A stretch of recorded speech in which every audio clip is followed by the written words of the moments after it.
네, 오늘 우리 신약 성경에 마가복음, 마가복음, 마태복음은 여러 차례 해서 제가 미국에 있을 때서부터 또 한국에 와서 한 두 번 정도 한 것 같아서 오늘은 마가복음을 합니다. 사복음서 그러면 마태, 마가, 누가, 요한복음이 있죠. 여러분들에게 제가 자료를 보내드린 그 애니메이션을 보시면 전체적인 그 개요들을 알 수가 있을 것입니다. 그걸 한번 보시고 이 마가는 사실 예수님의 열두 제자에 들어가지 않습니다. 따져보면, 마가는, 자기 삼촌, 여러분들 바나바 아시죠? 바울과 함께 동역자를 통해서 선교 활동을 많이 하셨던 그 바나바의 생질이라고 성경은 말하고 있습니다. 이러한 마가가 사복음서 가운데 두 번째 이렇게 기록되어 있는 것은 마태복음이 복음서 중에 전체를 총론으로 어, 나타냈다면 마가복음은 1장 1절에 있는 것처럼 예수 그리스도 복음의 시작이다. 이렇게 복음의 시작을 얘기해요. 이 누가복음은 우리들에게 이루어진 사실로 말미암아 신앙 생활에 대한 깊은 내용들을 담고 있어요. 요한복음은 어떤 말을 선말하는 거냐면 자기 안에 모든 것들이 이루어진 사실이 실상화돼서 참된 복음의 길로 나아가는 그 서신, 아니 서신이 아니고 복음서죠. 복음의 말씀이 바로 요한복음입니다. 자, 그래서 오늘 우리가 마가복음을 볼 텐데요. 이 마가복음이 쓰여진 것은 AD 한 65년 이후로 알려지고 있습니다. 그리고 사복음서 중에서 가장 먼저 쓰였다는 학자들의 주장도 있습니다. 그래서 마태복음이나 누가 요한복음들이 마가복음을 참조해서 사실상 자신들의 그 신앙생활과 하나님이 바로 보내신 예수 그리스도를 통해서 우리의 삶이 구원을 받게 되었다라는 그러한 내용들을 기술하고 있는 것이죠. 마가는 자 1장 1절에 보시면요. 하나님의 아들 예수 그리스도 복음의 시작이다. 복음의 시작이에요. 그럼 대상은 누굴까요? 대상은 유대인들이 중심이 아니라 이방인들이 대상이 됩니다. 그러면 우리들에게 가장 적합한 이야기가 되겠죠. 여러분들도 이제 새로운 해가 되어서 새로운 복음을 다시 한번 되새겨보는 그런 시간들이 되었으면 합니다. 복음의 시작이라는 거예요. 나의 갖고 있던 여러 가지 사상, 신앙관이 잘못되진 않았나 되돌려 보시면서 복음의 시작이다. 다시 한번 재발견, 재발돋움을 하여 다시 한번 여러분들의 영적 각성을 통해서 신앙의 길로 가시길 바래요. 1절에 보면 하나님의 아들 예수 그리고 바로 이어서 그리스도의 복음이 시작이라. 네, 그렇습니다. 예수님이 그리스도가 되신 것이 바로 복음이에요. 복음은 우리들이 복된 소식, 굿뉴스 이렇게 얘기하죠. 당시 그 예루살렘 안에서는 여러 가지 그 어려움이 있었죠. 나라가 멸망하고 다시 세워짐으로 인하여 신앙생활을 다시 한번 이렇게 되새겨보고 살아가려는 사람들에게 또 로마라는 나라가 또 침략을 해서 로마의 지배하에 있는 아주 어려운 실정입니다. 오늘날 우리들은 얼마나 어, 쉬운 신앙의 환경을 갖고 있는지 모릅니다. 정말 어려운 사람들 많죠. 예를 들어서 저쪽 중동 지방이라든가 가깝게는 우리 북한의 동포 여러분이라든가 또 하나님의 그 말씀을 듣고 싶어도 듣지 못하고 하나님과 교통하지 못하고 집회도 제대로 못하는 그런 여러 가지 환경에 있는 사람들이 마가복음을 제대로 보면 위안을 받을 것 같아요. 그리스도 복음의 시작이다. 복음이라는 것. 복음은 여러분 골로새서 1장 한번 보세요. 여러분들이 오늘 앞에 길게 하지 않을 거니까 짧게 한번 살펴보겠습니다. 골로새서 1장에 보시면 5절입니다. 중반절 이후에 보면 너희가 전에 복음, 진리의 말씀을 듣는 것이다. 복음이 뭐라고요? 진리의 말씀. 그러니까 복음이라는 건 우리가 그냥 교회 가서 설교 듣고 하는 그것이 복음이 아니라 진리의 말씀인데, 이 진리의 말씀은 하나님이 뜻하시는 말씀이에요. 그러니까 여러분이 깨닫지 못하는 말씀은 진리의 말씀이 아니에요. 그냥 그것은 지식에 불과한 것이죠. 우리가 하나님의 뜻 가운데 살아가야 된다라고 얘기하는 것은 우리가 먼저 복음이 무엇인지를 실제로 알아야 됩니다. 로마서 1장에도 보면은 하나님의 의가 나타나서 그러죠. 로마서. 거기 골에서 껴두시고요. 로마서 한번 보세요. 로마서 1장 16절에 보면은 복음은 믿는 자에게 구원을 주시는 하나님의 능력이다. 그러니까 사도 바울은 이걸 능력으로 표현하는 거예요. 복음이 능력이다. 그런데 내 안에 들어와야 내 능력이 돼요. 이 능력이라 하면 우리가 사는 가운데 어떤 활동적인 그것을 얘기하는 게 아니라 영적인 걸 얘기하는 거예요. 참된 신앙을 내가 갖게 되면 그 길로 매진할 수 있기 때문에 바로 하나님의 능력이다. 이렇게 말씀하고 있습니다. 17절 보십시오. 1장 17절을 보시면 복음에는 하나님의 의가 나타나서 믿음으로 믿음에 이르게 한다.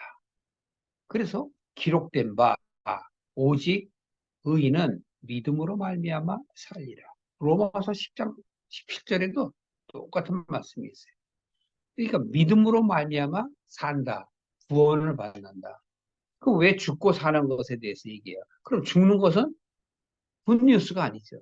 사는 게 굿뉴스잖아요. 그걸 복음이라고 그러는 거예요. 그러면 하나님께서는 왜 살아있는 나를 죽었다고 하시나 하는데 좀 의문이 생기지 않겠습니까? 내가 죽거나 잠자는 자로서 깨거나 살아야 되는 거예요. 그래서 어떻게 해야 내가 살 수 있나 하는 것이 바로 무슨 얘기죠? 바로 하나님의 의가 나타나서 내가 믿음을 갖게 되는 거예요. 그게 바로 복음이 되는 거예요. 우리는 하나님의 복음을 깨닫지 못하기 때문에 그냥 지식으로 하고 우리 삶 속에서 그냥 하나의 어떤 그냥 일련의 그냥 뭐라 그럴까요? 각성의 말로 착각을 하는 경우가 너무 많은데 그렇게 생각을 하시지 않으셨으면 합니다. 그래서 복음에는 하나님의 의가 나타나는데 이 복음은 바로 하나님의 능력이다 이렇게 말씀을 하세요. 그래서 우리는 하나님의 뜻이 우리 삶 가운데 나타날 수 있는 마음이 열려야만 하나님의 능력이 내게 임하시는 거예요. 그렇지 않으면 하나님의 능력이 내게 임할 수 없어요. 그리고 골로새서 다시 와보세요. 골로새서 다시 와보시면 사도 바울 얘기인데 에베소 교회에도 얘기하고 고린도 후서에도 이야기를 합니다. 그런데 에베소 1장 13절에도 보면 구원의 복음이다. 복음은 진리의 말씀이다. 메모해보세요. 에베소서 1장 13절. 복음은 구원의 복음이고 진리의 말씀이다. 고린도 후서 6장 17절에도 보면 하나님의 그 말씀이 바로 진리의 말씀이다. 또 하나님의 능력이다. 라고 말하고 있는 것입니다. 골로새서 2장 2절에 보면 이렇게 얘기합니다. 사랑 안에서 연합하여 원만한 이해의 모든 부요에 이르러 하나님의 비밀인 그리스도를 깨닫는 것이다. 그리스도를 깨닫는 것. 그 안에 3절 지혜와 지식의 모든 보화가 감추어져 있다. 감추어져 있어요. 그런데 예수님께서는 제자들에게 그러죠. 태초부터 감추어져 있는 것들을 내가 드러내리라. 요한복음에 보면 나오는 말씀이거든요. 그럼 예수님께서는 이 감춰져 있는 것들을 드러내신다. 그 얘기는 바로 뭐냐면 태초에 아르케라고 얘기하죠, 우리가. 근데 이 태초라는 이야기는 하나님께서 나에 대한 계획이세요. 하나님이 내가 무엇이길래 나 같은 무지랭이한테 어떻게 계획이 있으실까? 아닙니다, 여러분. 내가 하나님으로부터 떠나왔기 때문에 하나님의 참 뜻을 깨닫지 못하고 자신의 소견대로 살아가는 삶을 하나님께서는 바꾸라는 거죠. 삶을 바꾸는 건 어떻게 바꿔요? 내 생각이 바뀌어져야 돼요. 내 사상이 바뀌어져야만 나의 삶이 바뀌어진다는 것을 얘기하는 거예요. 그렇지 않으면 절대 바뀌어질 수가 없습니다. 우리는 하나님의 뜻이 무엇인지 모르고 자꾸 내 생각대로만 살고 갑니다. 그래서 우리가 로마서에 본 것처럼 16절에 보셨죠? 복음은 바로 하나님의 능력인데 바로 믿는 자에게 구원을 주시는 것이다. 그러면 결국은 내가 하나님의 뜻대로 내 삶을 살아가려고 마음을 바꾼 사람들에게 주시는 메시지, 예수가 바로 하나님의 성육신하여 현현에서 인간의 모습으로 와서 감추어져 있는 것들, 깨닫지 못하는 것들을 깨닫게 하시는 거랍니다. 그게 바로 굿뉴스예요. 그걸 깨닫지 못하면 하나님의 뜻을 알 수가 없습니다. 사도 바울이 이 서신을 통해서 에베소 교회라든가 고린도 교회라든가 갈라디아 교회라든가 많은 교회들에게 그 복음을 전하고자 애를 쓰고 있습니다. 그러니까 복음은 결국은 간단하게 말하면 예수님이 그리스도가 되신 것. 그걸 아는 거예요. 예수님이 메시아인 것. 우리가 예수 그리스도를 믿음으로 말미암아 구원을 얻는 것이지 내가 하나님 나라에 가겠다고 해서 가지는 게 아니라 여러 번 얘기하죠. 왜? 나는 어둠 가운데 있기 때문에 그래요. 바로 어둠과 빛은 하나가 될 수 없기 때문에 빛이신 하나님께 가려면 빛 대신 예수가 그리스도가 되심으로 인하여 그 힘을 입어 내가 가게 되는 거예요. 그래서 예수님께서 바로 우리를 위해서 속죄의 제물이 되셨다는 거예요. 구약의 모든 내용은 예수 그리스도를 증거하는 거예요. 구약 때에 예를 들어서 아담과 하와 때서부터 결국은 하나님으로부터 유리되는 삶을 살았던 내 모습을 보여주지 않습니까? 그 위에 바벨론이라는 그 바벨탑, 자신의 소견대로 살아가며 하나님과는 전혀 상관없는 삶을 살아가는 그 모습을 우리는 바벨탑 사건으로 인하여 새롭게 구성되는 거예요. 생각을 구성. 그러면 아브라함이라는 한 사람을 통해서 다시 한번 하나님께서 내게 힘을 주셔요. 그래서 우리는 아브라함과 이삭과 요셉의 길로 가라는 거예요. 왜? 그들을 통해서 하나님의 뜻이 열려져 있기 때문에 그래요. 길이 보이기 때문에 그래요. 그래서 우리는 그 길로 가라는 것이죠. 그렇다고 아브라함과 이삭과 야곱이 죄가 없다는 게 아닙니다. 그들의 삶 속에서 그들이 하나님의 뜻을 찾아가는 것, 그것을 바로 하나님은 의라고 말씀을 하세요. 그래서 하나님께서는 아브라함을 바로 의인이라 이렇게 칭하시는 거예요. 그것은 결국 내가 어둠에 있는 나를 밝히 여시고 보게 하시고 자신을 창세기 1장이죠. 어둠에서 혼돈하고 공허한 나를 이 세상을 쫓아가는 나를 하나님을 전혀 모르고 사는 나를 하나님께서 은혜를 주심으로 인하여 빛을 보게 하시고 드러나게 하셔. 나를 다시 한번 보게 하셔요. 그래서 진정 하나님의 사랑을 깨닫고 하나님의 원하시는 그 진전되어 나가는 믿음을 얻게 하시는 거죠. 그게 바로 복음이라는 거예요. 복음은 우리가 깊게 얘기할 수 있습니다. 여러 가지. 복음은 우리가 십자가의 도를 얘기할 수도 있고 부활을 얘기할 수도 있어요. 거듭남을 얘기할 수 있는 거예요. 그러면 결국은 하나로 이어지는데 무엇이냐? 나의 생각의 전환을 얘기하는 거예요. 생각이 바뀌어서 참된 하나님의 뜻대로 나아가는 것. 그것을 마가는 뭐라고 얘기해요? 복음의 시작이다. 이렇게 말합니다. 예. 당시의 이방인들은 유대인들이 아주 싫어했지 않습니까? 구분을 했단 말이에요. 자신들만이 선택받은 민족이라 생각하며 그들을 아주 무시하고 우리만이 하나님의 백성이고 하나님 나라에 갈 수 있다라는 말을 종종 함으로 인하여 이방인들이 하나님께 나아갈 수 없는 열등감을 갖게 했죠. 바로 마가는 그들을 위하여 아니다. 구원은 누구에게나 있는 것이다. 그래서 우리가 성경을 이렇게 보면 헬라인에게나 유대인에게 누구나 다 받을 수 있다라는 표현이 계속 나오게 되는 것입니다. 자, 그렇다면 이제 2절서부터는 무엇을 말씀하냐면 구약에 내려온 모든 역사들이 바로 이 2절 한번 보세요. 선지자 이사야의 글을 보라. 여기서는 이사야만 특정되게 인용을 했지만 이사야뿐만이 아니라 모든 구약의 선지자들을 다 하나로 집약시키는 거예요. 이사야를 통해서 깨닫는 거예요. 그래서 이사야의 글에 봐라. 내가 내 사자를 내 앞에 보내노니 저가 너의 길을 예비하리라.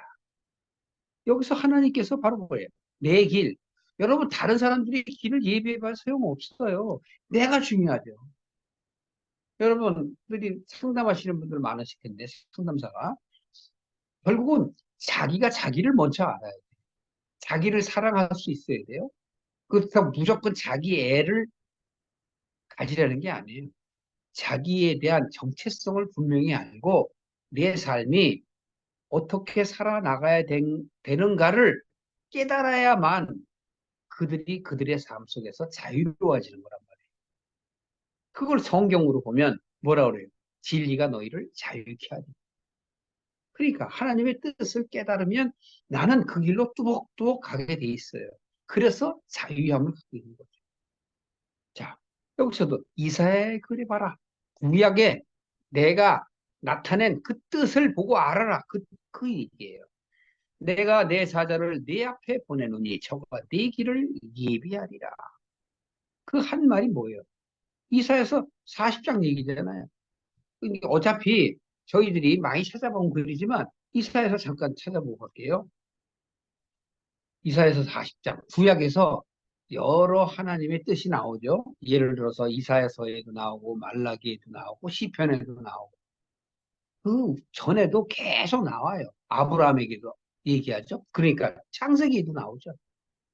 내 후손, 내 후손으로 인하여 너를 내게로 인도하리라. 나는 너의 하나님이 되고 너는 나의 백성이 되리라 하신 그런 말씀도 있지 않습니까? 이사야 40장 3절에 보시면은 외치는 자의 소리여 가로되 너희는 광야에서 여호와의 길을 예비하라. 사막에서 우리 하나님의 대로를 평탄케 하라. 간단한 거예요. 하나님께서는 바로 이 외치는 자의 소리, 결국은 신약 시대의 세대 유한을 뜻하는 것이고 오늘 우리가 마가복음 1장 2절 이하에 11절까지 나오는 게 바로 세대 요한의 얘기예요.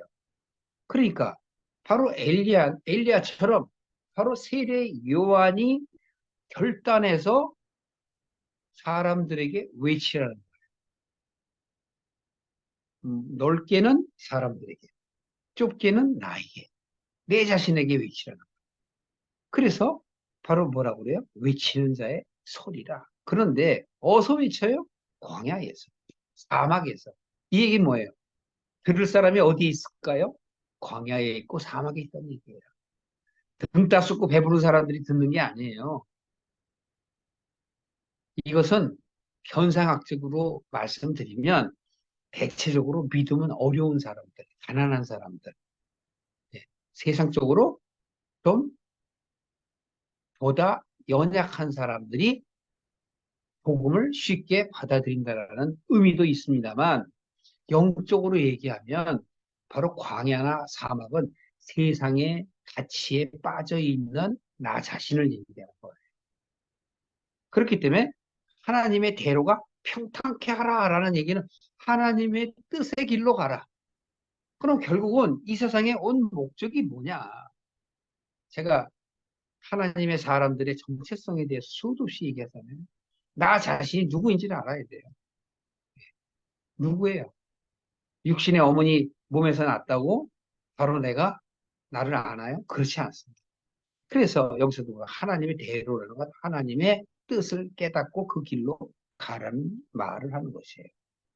결국은 광야나 사막 같은 것은 밖의 비유를 얘기하는 거예요. 그런데 4절에 골짜기마다 도두어지고 산마다 작은 산마다 낮아지며 고르지 않는 것들이 평탄케 하며 험한 것들이 평지가 될 것이요. 이것은 우리들의 신앙의 상태를 얘기하는 거예요. 어떤 사람은 교만해서 성공되게 있고 어떤 사람은 하염없이 세상을 제대로 이해하지 못하고 어려운 삶을 살아가서 영적으로 피폐되어 있는 골짜기에 있고 또 고르지 않는다는 건 뭐예요? 하나님의 뜻을 깨닫지 못하는 신앙생활을 하는 사람들 그걸 얘기하는 거예요. 그들에게 바로 6절에 보면 말하는 자의 소리요 가로되 외치라. 왜 외쳐요? 깨달으라고 깨닫지 못한 사람들에게 깨달으라고 외치라는 거예요. 밖에 나가서 예수 뭐 천당 뭐 불신 지옥 그런 얘기가 아니에요. 여기서는 뭘 외쳐요? 깨달으라. 우리가 아무리 교회에 있어도 하나님의 말씀을 깨닫지 못하면 그냥 세상의 사상대로 철학대로 소견대로 살아가게 돼 있어요. 내가 무엇이라 외치리까 하고 지금 이사야가 하나님께 여쭈니까 하나님께서 이렇게 말씀하십니다. 육체는 풀이요 모든 아름다움은 들의 꽃이다.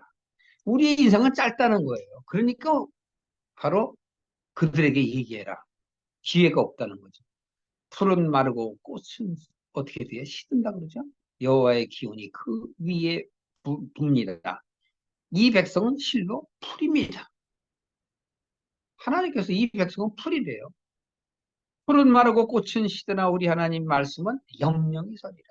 그러니까 내 안에 말씀이 영영이 서야 돼요. 9절에도 아름다운 소식을 시온에 전하는 자여. 시온이 뭐예요? 하나님과 만나는 자잖아. 그러니까 내가 내 마음에다 얘기하는 거예요. 너는 높은 산에 오르라. 여기서 높은 산은 하나님이 계신 그 시온산을 내가 하나님의 뜻을 깨닫는 그 시점을 표현하는 겁니다. 너는 힘써 소리를 높이라. 두려워 말고 소리를 높여라. 유다의 성읍들에 이르기를 너희 하나님을 보라.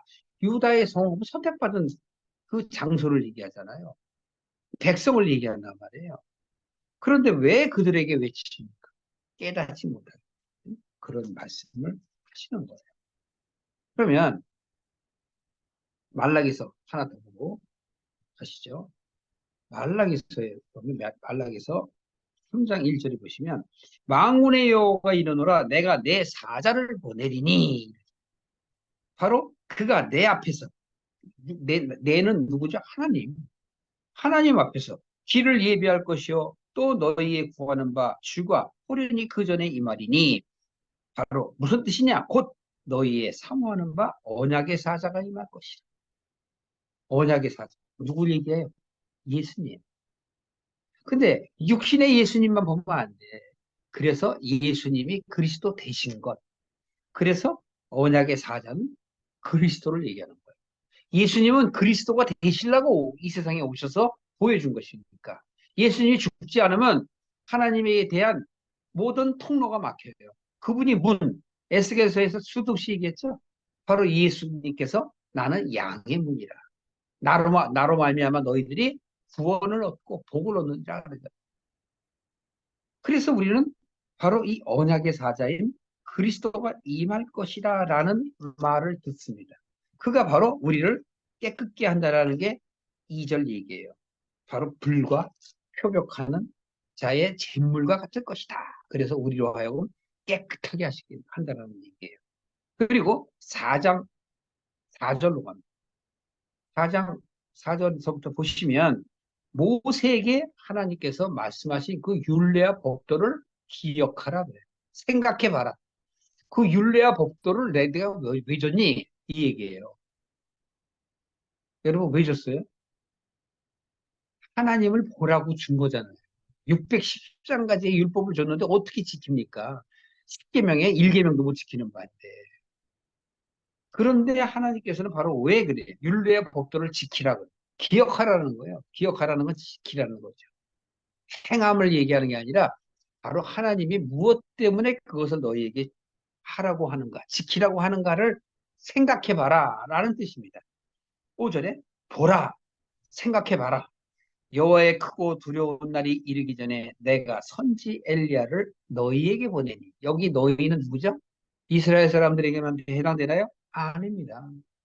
하나님의 사람들 모두에게. 쫓기는 나에게. 하나님께서 누구를 보내요? 엘리야를 보내요. 왜? 내 생각을 바꾸라고. 내 마음 가운데, 내 가슴 가운데 외치시는 거예요. 그가 아비의 마음을 자녀에게로 돌리고 하나님의 뜻을 내게로 깨닫게 하시고 자녀의 마음을 그들의 아비에게로 돌리고, 그래서 내가 그 뜻을 깨닫고, 아, 그렇군요. 내가 하나님의 그 뜻대로 나아가야 되는 거군요. 라는 정체성을 찾을 때 그걸 얘기하는 거예요. 돌이키게 하리라. 그렇지 아니하면 내가 와서 저주로 그 땅을 칠까 하노라. 여기서 저주로 치는 것은 하나님의 입장에서, 내 입장에서 바꿔서 보셔야 됩니다. 저주로 핀다는 것은 예수 그리스도가 오셔서 나를 위하여 핍박을 받는 것, 제물이 되시는 것, 십자가에 죽으시는 것. 그게 바로 저주예요. 땅을 치는 건 뭐예요? 내 마음에 치는 거죠. 그걸 깨닫게 하시는 거예요. 자, 여기까지 하고 다시 마가복음 1장 2절로 오십니다. 그래서 이사야 그래 보라, 내가 내 사자를 내 앞에 보낸다 라고 말씀하시는 거예요. 그가 바로 누가? 내 사자가 너의 길을 예비하리라 라고 말씀하십니다. 3절에 보시면 광야에 외치는 자의 소리가 있어 가로되 너희는 주의 길을 예비하라. 조금 전에 다 읽은 겁니다. 그래서 그의 첩경을 평탄케 하라 기록된 것 같이, 우리가 조금 본 것처럼 이사야서 40장과 말라기서 3장, 4장을 본 것처럼 세례 요한이 이르러 광야에서 죄 사함을 받게 하는 회개의 세례를 전파하니. 어디에서? 광야에서. 네, 다시 말씀 안 드려도 되겠죠? 세상에 빠져 있는 내가 바로 광야예요. 온 유대 지방과 예루살렘 사람이 다 나아가 자기 죄를 자복하고 요단강에서 그에게 세례를 받더라. 바로 이 5절에 세례를 받는 사람들이 어떤 사람들이에요? 하나님의 사람들, 구원받을 자. 그런데 세례를 안 받는 사람들이 있죠? 바리새인들, 기득권자들은 안 받아요. 그러니까 부한자들, 이 세상에서 부한자들은 의심의 눈초리로 봐. 안 간다니까요. 9절에 요한은 약대털을 입고 허리에 가죽띠를 띠고 메뚜기와 청을 먹더라. 그가 전파하여 가로되 나보다 능력이 많으신 이가 내 뒤에 오시나니. 예, 바로 내 길을 평탄케 하라 그랬잖아요. 하나님의 길을 평탄케 하라. 그러면 하나님의 길 사자가 오신 분 누구라 그랬죠? 예수 그리스도. 그러니까 그분의 길, 지금 바로 세례 요한은 실질적으로 하나님의 뜻을 아는 자예요. 나중에 예수님께서 이 세례 요한을 평하기를 사람이 낳은 자 중에서 가장 높은 자라고 해요. 구약시대 때도 그렇게 많은 사람들이 있고 선지자가 많은데 왜요? 바로 참된 뜻을 깨닫고 하나님의 말씀을 바로 예수가 오시기 전에 외치는 자의 소리로 왔기 때문에, 엘리야로 왔기 때문에 바로 그런 말씀을 하시는 겁니다. 너희에게 물로 세례를 주거니와 내 뒤에 오실 그분은 성령으로 너희에게 세례를 주시리라. 이렇게 얘기합니다. 9절. 그때 예수께서 갈릴리 나사렛으로부터 와서 요단강에서 요한에게 세례를 받으세요. 예수님도 누구한테 세례 받으세요? 세례 요한에게. 왜? 왜 받으세요?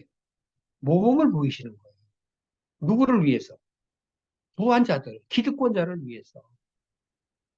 바로 바리새인들이나 바로 신앙, 즉 오늘날로 따지면 교회 다니는 사람들이 어떻게 그들을 멸시하기도 하고 혀를 찾기도 한단 말이에요. 조롱하기도 한다. 우리 에스겔에서 보면서 많이 얘기하죠. 북이스라엘 남유다 사람들이 바로 혀를 차고 조롱한다 그러잖아요. 누구를? 누구를? 에스겔을. 에레미야서에도 그렇고 또 많은 소선지자 애들에게 그들은 그렇게 한단 말이에요. 자, 9절 이하에 보시면 바로 이 세례를 받는다는 거. 11절까지 무엇을 얘기하냐면 하나님이 역사가 임하는 걸 얘기해요. 물에서 올라올 때, 즉 예수님이 세례를 받고 올라오실 때 하늘이 갈라져 성령의 비둘기같이 자기에게 내려오심을 보시더니. 누가 봐요? 예수님이 봤죠. 일반 사람이 본 게 아니에요. 그럼 왜 그런 얘기를 할까요? 하늘로서 소리가 나기를 너는 내 사랑하는 아들이라 내가 너를 기뻐하노라 하시니. 그러면 우리와 예수님이 구별됨을 얘기하는 게 아니에요. 외치는 자의 소리는 바로 이제 하나님의 그 능력이 우리들에게 임하는 걸 얘기하는 거예요. 그래서 예수께서, 그래서 먼저 우리가 복음을 얘기했죠. 복음의 시작이다. 이제 처음 깨닫는 거예요. 예수님께서는 사람들의 법과 모범을 보임으로 인하여 교만한 자들로 하여금 보게 하시는 거예요. 바리새인들이 그걸 보고 거기서 돌이킬 자가 있게 하시는 거예요. 그들은 야, 왜 광야에서 세례 요한이 세례를 줄까? 라고 의심의 눈초리를 봐요. 혹시 자기들이 불편한 신앙의 기득권을 빼앗기지 않을까라고 합니다. 그런데 복음의 시작은 바로 여기부터 시작하는 거예요. 의심을 버리고. 그래서 예수님께서는 바로 너희들이 나를 따라오려거든 어떻게 하라고 그러죠? 자기를 부인하고 내 생각을 버리고 어떻게 하라고? 자기의 십자가를 지고 나를 따르라. 자기의 십자가가 바로 뭐예요? 예수님의 본을 따르라는 얘기죠. 이제 시작입니다. 오늘 우리는 마가복음 1장 1절부터 11절까지 살펴보시면서 여기에서 신약적으로 또는 히브리어로 뭐 메타노이아가 어쩌고 그런 얘기 필요 없습니다. 다시 내 복음이 하나님의 복음이 내게로 평탄케 임하여 내가 그 길로 갈 수 있는 마음의 문을 활짝 여시는 것. 그 문을 활짝 여시는 것, 이것이 중요합니다. 여러분들은 이제 12절 이하에 하나님께서 성령을 통해서 예수께 역사하시는 그 모습들을 볼 것입니다. 특히 마가복음은 사복음서 중에서 가장 짧죠. 16장으로 되어 있습니다. 그러나 마가는 성격도 좀 쾌활하고 좀 급한 성격이에요. 그래서 말씀에 군더더기가 없어요. 요점만 딱딱딱딱 잘라서 넣었어요. 그러니까 여러분들이 좀 더 깊이 알고 싶으면 마태복음이나 누가복음을 참조해서 더 보시면 됩니다. 지금 오늘의 말씀에 있는 것도 마태복음 4장에 다 나와 있어요. 세례 요한이 나오는 얘기, 내용들이 있거든요. 좀 더 자세히 보고 싶으신 분, 신앙을 가지신 지 오래되지 않으신 분은 그렇게 참조해서 보시고, 특히 구약에 제가 말씀하신 이사야서라든가 또는 말라기라든가 꼭 다시 한번 더 살펴보시기를 바랍니다. 기도하시겠습니다.